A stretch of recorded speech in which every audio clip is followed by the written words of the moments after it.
Everyone, उम्मीद है आप सब लोग अच्छे होंगे। मैं self Kritika Sharma and welcome to your channel. Students, हमने पीरियोडिक टेबल के बारे में तो डिस्कस किया है ऑलरेडी कि पीरियोडिक टेबल होता क्या है। एक बार हम फिर से रिवाइज कर लेते हैं। पीरियोडिक टेबल, जो ओल्ड पीरियोडिक टेबल था वो दिया था मेंडलीव ने। डिस्कवर किसको माना जाता है पीरियोडिक टेबल को? मेंडलीव ने। उन्होंने पीरियोडिक टेबल के बारे में जो भी बातें थी सब कुछ पहले से ही डिसाइड कर लिया था, जो बाद में भी फ्यूचर में भी डिस्कवर हुई वो चीजें भी उन्होंने पहले ही बता दी थी कि ऐसी चीजें हो सकती है इन फ्यूचर। और उससे पहले भी तो वैसे साइंटिस्ट थे, बट उन्होंने इतने अच्छे से एक्सप्लेन नहीं किया तो उनका वैलिड नहीं माना गया। तो बोला जाता है पीरियोडिक टेबल के जो जनक बोला जाता है ना, जनक कौन से? तो मेंडलीव थे। उसके बाद जो अब पीरियोडिक टेबल चला है वो दिया है मोज़ले ने। जो मेंडलीव की कमियां रहेगी वो किसने पूरी की? मोज़ले ने पूरी की। तो मोज़ले ने ओवर किया सारे कंसेप्ट को। तो अब का पीरियोडिक टेबल आता है long form of A periodic table, जो कि दिया है मोज़ले ने, जिसमें 18 ग्रुप एंड 7 पीरियड आते हैं और वो डिवाइडेड है 4 ब्लॉक में, S, P, D and F. किसके बेसिस पे? लास्ट इलेक्ट्रॉन किस ऑर्बिटल में फिल हो रहा है उसकी बेसिस पे वो डिवाइड है। एस ब्लॉक एलिमेंट मतलब लास्ट इलेक्ट्रॉन एस ऑर्बिटल में फिल है। P block element last electron P orbital में फिल है। डी एंड एफ ऑर्बिटल में फिल है लास्ट इलेक्ट्रॉन, इसके बेसिस पे डिवाइड है। एस ब्लॉक एलिमेंट के बारे में हमने डिस्कस किया था, जो कि था आपका लास्ट चैप्टर। सो आज हम डिस्कस करने वाले हैं पी ब्लॉक एलिमेंट, जो कि आता है आपका 11th क्लास का 11th he chapter, P block elements. It's mean last electron किस में फिल है? पी ऑर्बिटल में फिल है।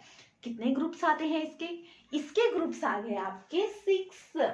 ठीक है, 6 ग्रुप मतलब 3 ऑर्बिटल। ठीक है, उसमें क्या आ गए? 13 से लेके 18 तक जो ग्रुप आए वो आते हैं आपके पी ब्लॉक एलिमेंट के अंदर।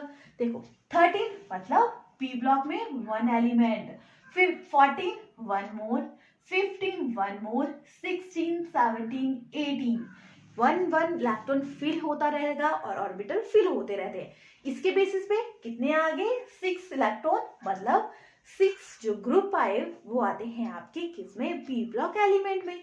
अब जनरल इलेक्ट्रॉनिक कॉन्फिगरेशन क्या आती है इसकी? आ गई NS2 Np1 to 6, मतलब 1 से लेके 6 तक क्या है इसमें फिल हो रहे हैं। देखिए ग्रुप 13, ठीक है, कौन सा आ गया इसमें? बोरोन बोरोन से स्टार्ट है तो बोरोन फैमिली। ग्रुप कौन सा आ गया? 13 तो हो गया। 14 आ गया आपका कार्बन फैमिली, क्योंकि कार्बन से स्टार्ट है। 15 आ गया नाइट्रोजन फैमिली, क्योंकि नाइट्रोजन से स्टार्ट है। General electronic configuration NS2 Np3, ठीक है, पूरी कॉमन होगी। आपको पता है down the group shell increase करते हैं, बट जो आउटर मोस्ट सेल में है उतने ही टोटल, मतलब जितने भी होंगे फर्स्ट सेल में, आउटर मोस्ट सेल में जितने इलेक्ट्रॉन होंगे उतने ही पूरे ग्रुप में फिल होंगे।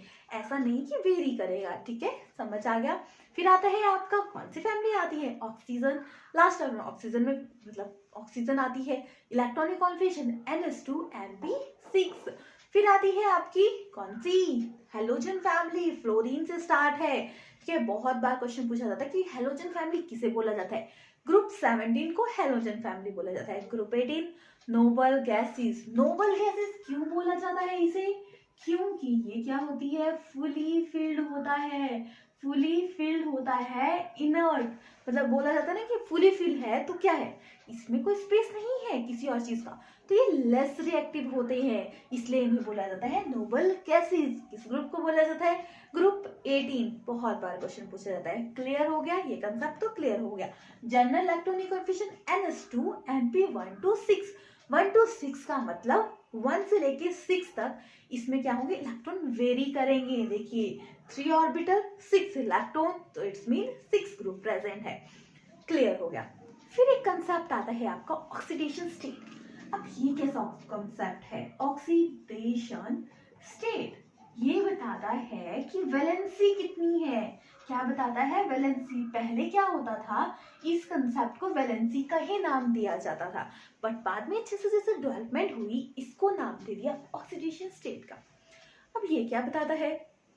ये बताता है कि जब आप कोई चीज फिल कर रहे हो, ठीक है, कुछ चीज बना रहे हो, और जैसे कि कोई मतलब बॉक्स है, ठीक है, ये यहाँ पे बॉक्स है, ठीक है, इसमें कितना ज्यादा आ सकता है, कितना स्पेस खाली है, ठीक है, स्पेस खाली है मतलब उतनी ज्यादा सीट्स फुल होंगी, माना इतना स्पेस खाली है, मतलब इतना इसमें और ऐड हो सकता है। तो वैलेंसी बताती है हमें, ऑक्सीडेशन स्टेट बताती है कितने नंबर ऑफ इसमें और आयन आ सकते हैं। जैसे कि बोरोन है, बोरोन की आगे आपकी +4 क्या आती है, +3 सॉरी, कार्बन की आती है +4। क्लियर हो गया, क्योंकि क्या है इसके इलेक्ट्रॉनिक कॉन्फ़िगरेशन, क्या आती है NH2 NP1, 2 s के इलेक्ट्रॉन 1 p का इलेक्ट्रॉन। इसके बेसिस पे ये क्या है, +3 ऑक्सीडेशन स्टेट आ गई। अब देखिए एक चीज नोटिस कीजिए इस चार्ट में, क्या है, डाउन द ग्रुप जब जा रहे हो तो देखो +3 पहले थी, बाद में क्या हुआ, 2 पॉइंट्स कम होगी, देखो +1 होगी। और केस में देखो जैसे कि 4 है, इसमें 2 कम होगी जब हम डाउन द ग्रुप जाएंगे। अगर इस साइड को जा रहे हैं तो ऑक्सीडेशन स्टेट क्या है, इंक्रीज कर रही है, और डाउन द ग्रुप क्या है, ऑक्सीडेशन स्टेट क्या कर रही है, डिक्रीज कर रही है। अब ये डिक्रीज कर रही है किसके बेसिस पे, ये बेसिस पे डिक्रीज कर रही है इनर्ट, ठीक है, इनर्ट पेयर इफेक्ट। अब ये क्या चीज है, क्यों डिक्रीज कर रही है। अब हमने ये तो पढ़ा था कि आउटर मोस्ट सेल में सेम इलेक्ट्रॉन है, तो क्यों डाउन द ग्रुप इंक्रीज कर रही है, डिक्रीज कर रही है, और अलोंग द इंक्रीज कर रही है, क्योंकि जब आप अलोंग द पीरियड जा रहे हो तो क्या है, एक ही शेल में क्या है, इलेक्ट्रॉन फिल हो रहे हैं, ठीक है। डाउन द ग्रुप जा रहे हैं तो पहले एक शेल था, फिर 2 शेल हो गए, फिर इंक्रीज कर रहे हैं सेल, ठीक है, सेल इंक्रीज करते जा रहे हैं, साइज भी बड़ा हो रहा है, तो क्या है, जो आउटर मोस्ट सेल है वो लेस अट्रैक्शन फील कर रहा है। आपने यहाँ तक देखो लास्ट डिस्टेंस है, इसमें इनके सेंटर के बीच से दोस्तों इंट्रैक्शन कम होगी, इसमें क्या थी, इंट्रैक्शन ज्यादा थी, तो क्या था, आउटर मोस्ट सेल देखो 1 ही है इसके आउटर मोस्ट सेल में, तो 1 को तो इंक्रीज एकदम फेंक देगा बाहर, बट जो ये नजदीक वाला होगा इसको अफेक्ट करेगा, ठीक है, जिसकी वजह से क्या हो रही, oxidation state down the group decrease कर रही है, oxidation state down the group decrease कर रही है, जिसकी वजह से बोला जाता है इनर्ट पेयर इफेक्ट। क्लियर हो गया कंसेप्ट, किसे बोला जाता है, जैसे कि डाउन द ग्रुप गए ऑक्सीडेशन स्टेट डिक्रीज करेगी, ऑक्सीडेशन स्टेट डिक्रीज करी, जिसको बोलेंगे inert pair effect. Oxidation state क्या बताती है, ऑक्सीडेशन स्टेट होती है बैलेंसी। अपने कुछ टेबल में आप अच्छे से देख सकते हो कि क्या है, फैमिली दी है, कौन कौन से ग्रुप्स दिए हैं, 13 14 15 16 17 18। अब देखिए फर्स्ट +3 +1 होगी, +4 +2 होगी, +5 तो क्या होगी, +3, +6 थी तो +4 होगी, +7 आ गई तो +5 आ गई। अब ऑक्सीडेशन स्टेट वेरी करेगी, ठीक है, जितने ज्यादा ऑक्सीडेशन स्टेट होगी उतनी ज्यादा वेरिएशन होगी, वेरिएशन होगी, जैसे कि 8 होगी तो उसकी 7 6 5 4 कितनी भी हो सकती है। बेसिस कौन है, क्योंकि उसमें स्पेस भी खाली है ना, जैसे कि एक बॉक्स है, छोटा ही बॉक्स है, तो इसमें इतना ही स्पेस खाली हो सकता है, या इतना निकाल के हम कोई और फिल कर सकते हैं। कंपेयर टू अगर बड़ा बॉक्स है तो इतना भी निकाल सकते हैं हम, इतना भी निकाल सकते हैं, या पूरा ही निकाल के या इतना पूरा फिल कर सकते हैं बाहर से। तो जितना बड़ा साइज होगा, जितनी ज्यादा एटॉमिक नंबर होगा, उतनी उसकी वेरिएशन करेगी आपकी ऑक्सीडेशन स्टेट। क्लियर हो गया। एक और कंसेप्ट, जब आप अलोंग द पीरियड जा रहे हो ना तो इलेक्ट्रॉन एक्टिविटी भी इंक्रीज कर रही है। इलेक्ट्रॉन एक्टिविटी बताती है कि कितनी अट्रैक्शन, मतलब वो कोशिश करेगा, देखो माना एक बॉक्स है, इसको फुलफिल करने के लिए इतना सा स्पेस खाली है, तो कोशिश करेगा जल्दी अट्रैक्ट करे।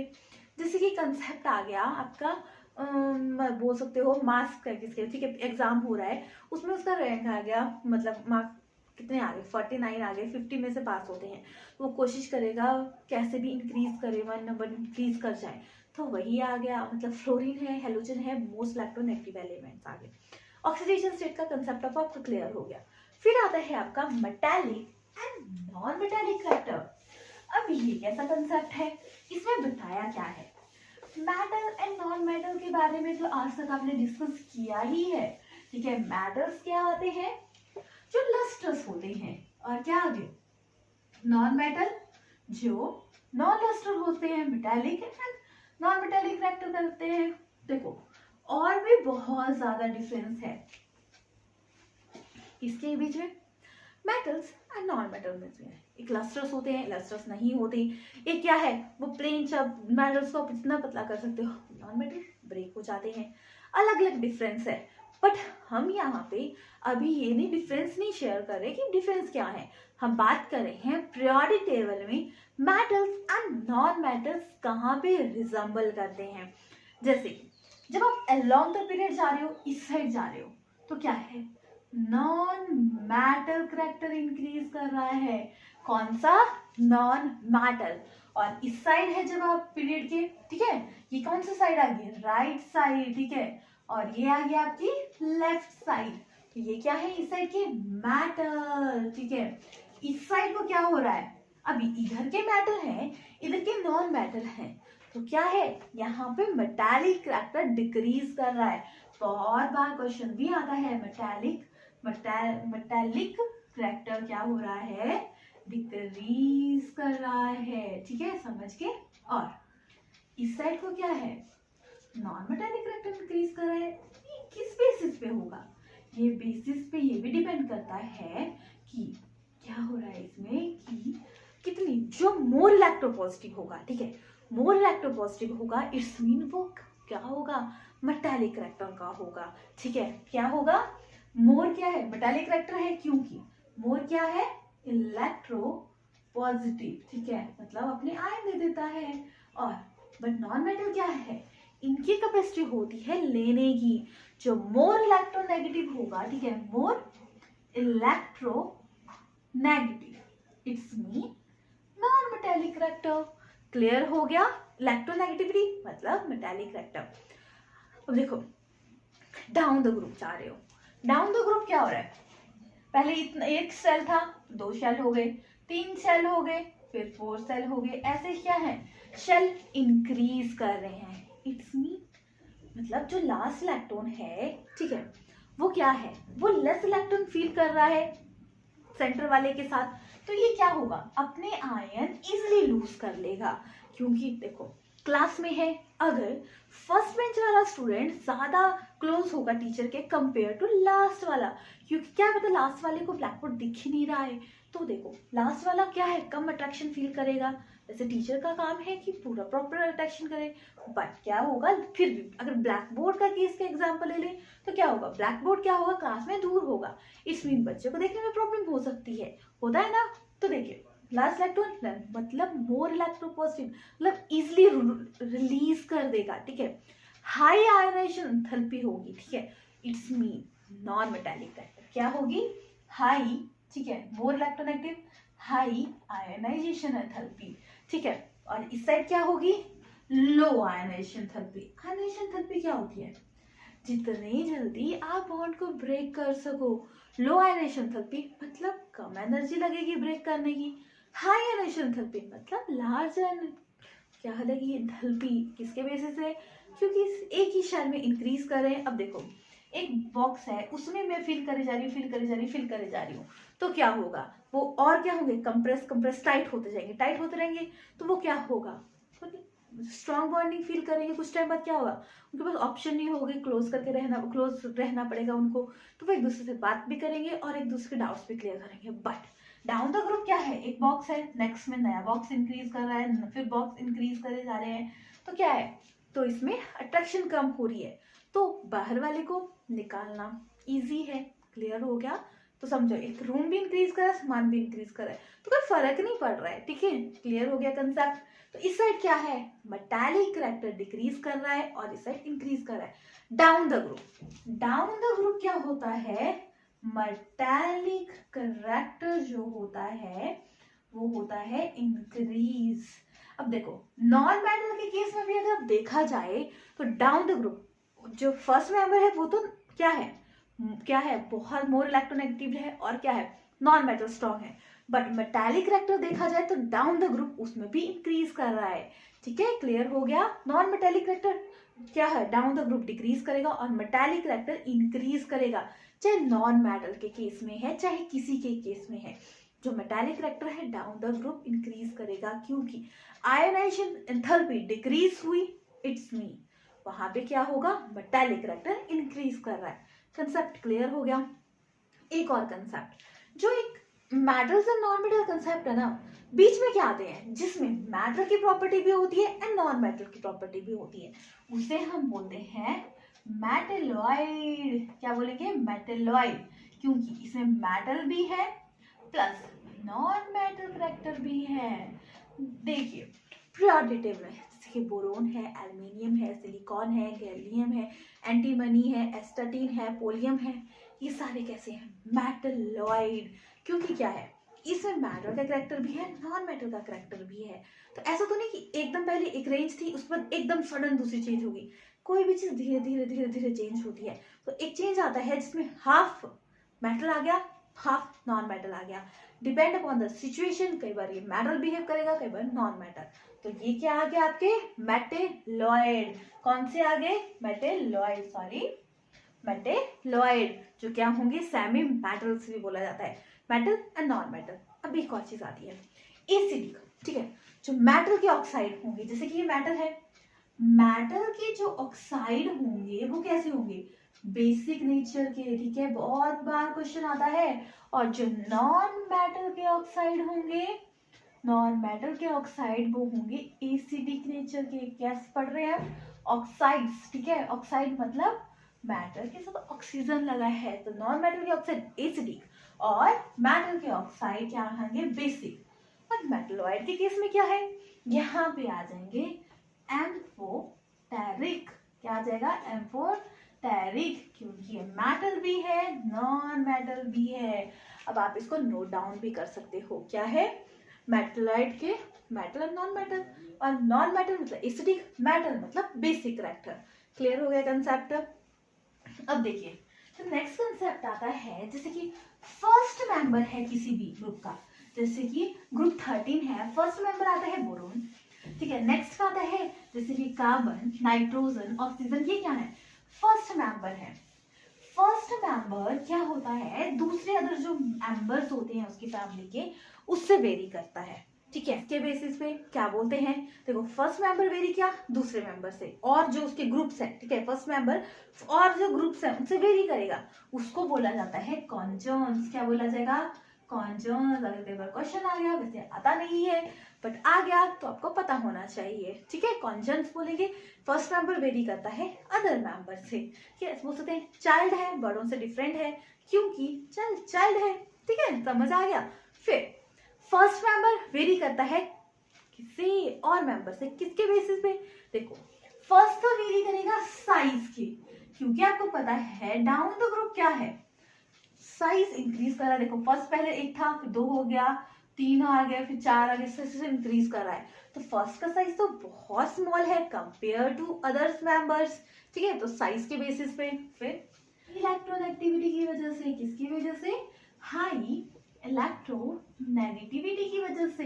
हाई इलेक्ट्रोनेगेटिविटी मतलब मोर अट्रैक्शन, ठीक है, साइज स्मॉल है तो वो मोर अट्रैक्शन फील करेगा कंपेयर टू अदर्स। क्लियर हो गया।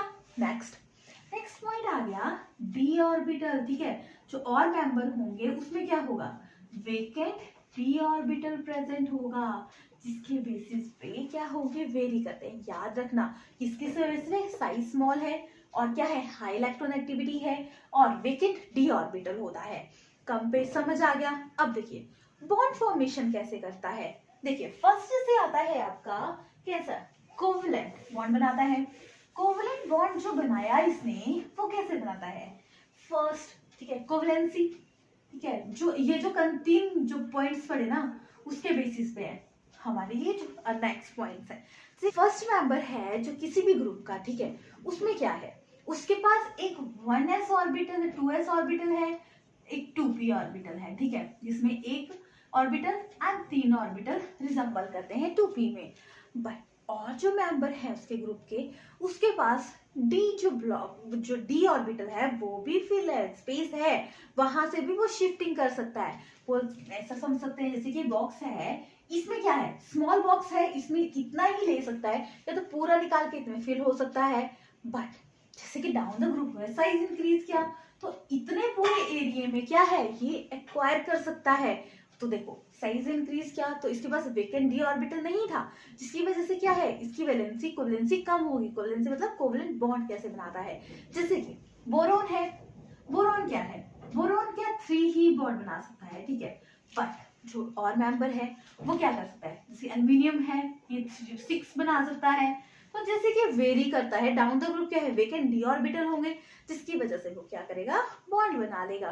कार्बन है, कार्बन क्या करेगा, हैलाइड्स 4 की बॉन्ड बना सकता है, बट जैसे कि और मेंबर है वो 6 बना सकते हैं, और मेंबर और भी बना सकते हैं।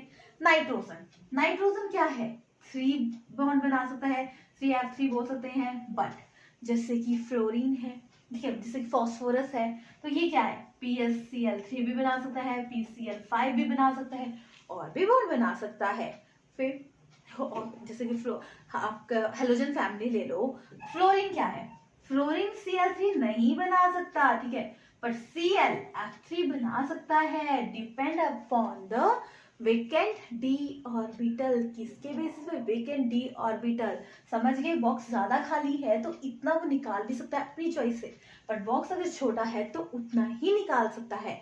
डाउन द ग्रुप क्या है, साइज इंक्रीज कर रहा है, साइज इंक्रीज कर रहा है, इट्स मीन क्या है, आपके आपके जो चार्जेस है वो इंक्रीज कर रहे हैं। क्लियर हो गया कंसेप्ट। फिर आता है आपका रिएक्टिविटी, किसके बेसिस पे है, रिएक्टिविटी आती है, जैसे कि पॉइंट आता है, 3 पॉइंट्स किया उसके बेसिस पे।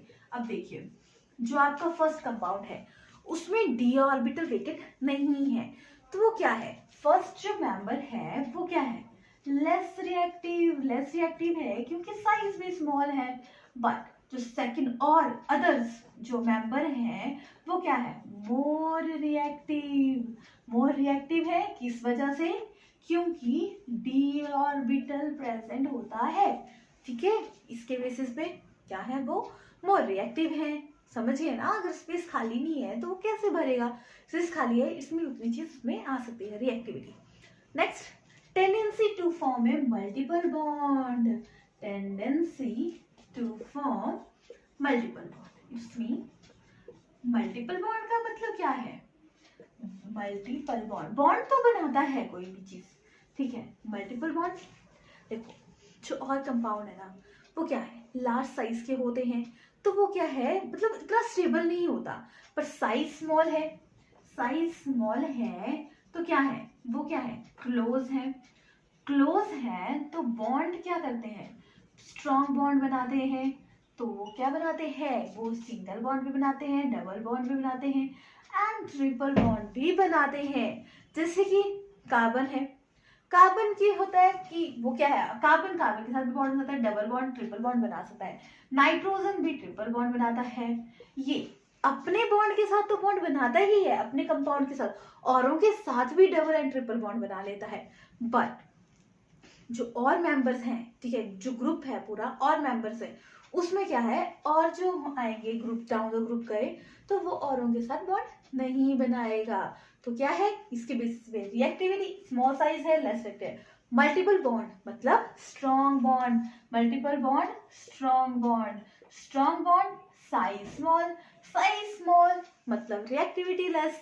देखो सारा ना एक दूसरे से रिलेटेड है, कंसेप्ट एक बार समझने की बात है, हमेशा ही डाउट क्लियर रहेंगे।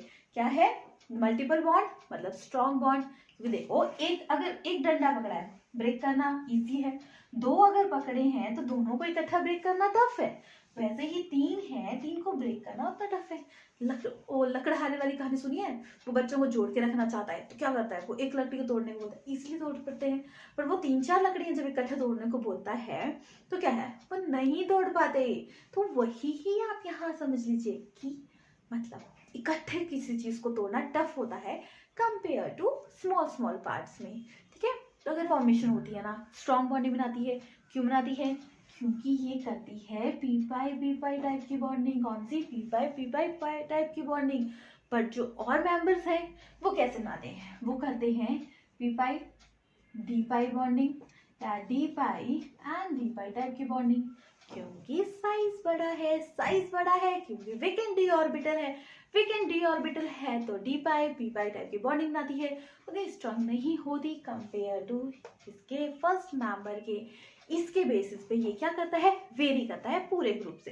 क्लियर हो गया कंसेप्ट। फिर जो आपका ग्रुप 13 आता है, बोरोन फैमिली, उसके बारे में डिस्कस करेंगे साथ में। इस चैप्टर में जो है आपका boron family and carbon family के बारे में ही पूरे डिटेल में है। उसके अलावा जो और फैमिलीज हैं उसका आपको नेक्स्ट क्लास में होगा। तो हम उसके जो दो फैमिलीज हैं उनके बारे में डिस्कस करेंगे। आज तो सिर्फ हमने जनरल डिस्कशन की है।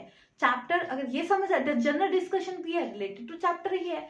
चैप्टर तभी समझ आएगा जब जनरल चीजें पता होंगी। तो नेक्स्ट आती है आपकी बोरॉन फैमिली, उसके बारे में डिस्कस करेंगे कि ट्रेंड कहाँ को फॉलो होता है, कहाँ को नहीं होता, कंपाउंड कहाँ को फॉर्मेशन होती है, वो सब कुछ हम डिस्कस करेंगे। स्टूडेंट्स ये जो कंसेप्ट है ना, एक बार अच्छे से समझ लो ना, लाइफ टाइम काम आएगा। तो अच्छे से अभी समझ लीजिएगा, ठीक है। सो मिलते हैं नेक्स्ट क्लास में, तब तक please like share and subscribe my channel. Thank you everyone.